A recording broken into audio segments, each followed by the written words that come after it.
نامه به ولادیمیر ولادیمیرویچ پوتین. این نامه یک دانشجوی تاجیک با نام بهمنیار ندیروف است که به پرزیدنت روسیه نوشته شده است. بهمنیار در نامه خود از پوتین خواسته است برای بهتر شدن کار و زندگی مهاجران تاجیک در روسیه مساعدت کند و حالا بهمنیار هم در مهمانی رادیوی آزادی قرار دارند و میخواستیم از خودی او بشنویم که چی بهمنیار رو وادار کرد به نوشتن چنین یک نامه به پرزیدنت روسیه.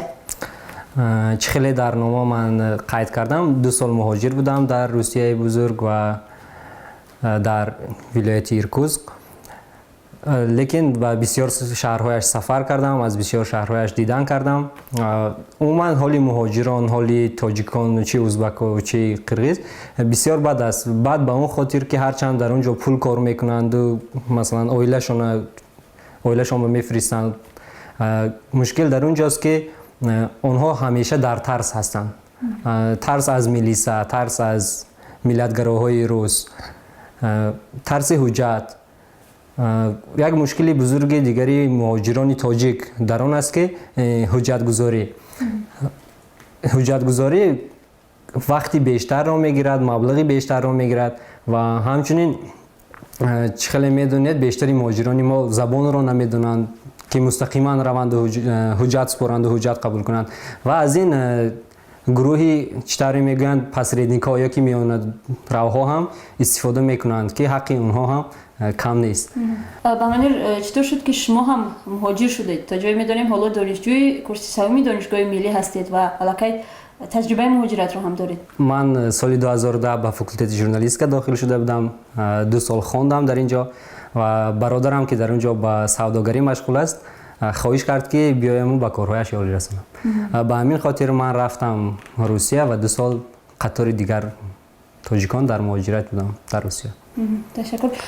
بهمنیار شما که گفتید از نزدیک با زندگی مهاجران آشنایید و خودتون هم در مهاجرت بودید، چی فکر دارید؟ مشکل در کجاست؟ چرا مثلا با وجود اینقدر تلاش ها وضع مهاجران تغییر نمی‌یابد و به جای بهتر شدن برعکس مشکل و مانع‌هایشون بیشتر می‌شود؟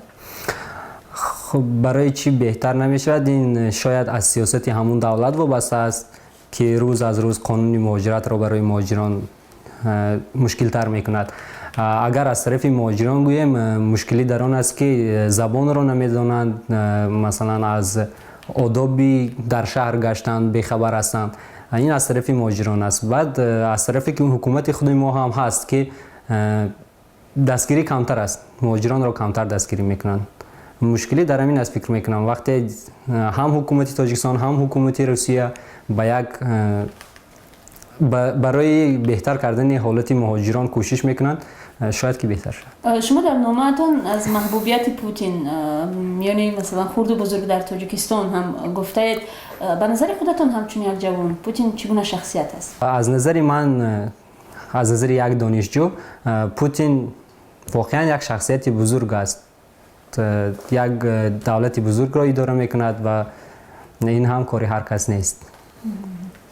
تصمیم دارید چگونه همین نامه خود رو به پرزیدنت روسیه برسونید بهمنیار؟ تا جای میدونیم حالا این نامه در شبکه‌های اجتماعی نشر شده است و در این مجله دانشگاه. بله، این نامه رو ما در مجله نشر کردیم، بعدا در فیسبوک گذاشتم در گروهی صدای مهاجر. اصلا نمیدونستم چه خیلی فرستم مستقیما به ولادیمیر ولادیمیرویچ، لیکن دیروز خودی مهاجران نوشتن در پایان چیزی من پوبلیکاسیون من که چنین صحیفه وجود دارد در فیسبوک، فان کلوب ولادیمیر ولادیمیر پوتین.